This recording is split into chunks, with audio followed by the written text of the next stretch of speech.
सजनों ते मित्रों, अफजल वंजल दा सलाम होवे। अज तुहाडे सामने प्रोफैसर तनवीर हुसैन अज़मी होरां दी किताब कलम दे वैन लैके हाजिर हो गए हैं।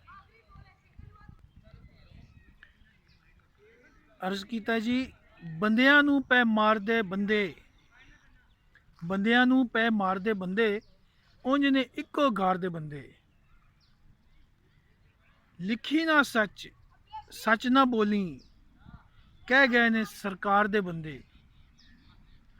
लोकां ताईं जीण ना देंदे, ओदे जो दरबार दे बंदे।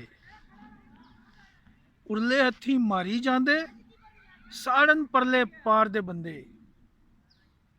अज़मी कंडे वेचण आ गए, अज गुलशन गुलजार दे बंदे। वाह जी वाह।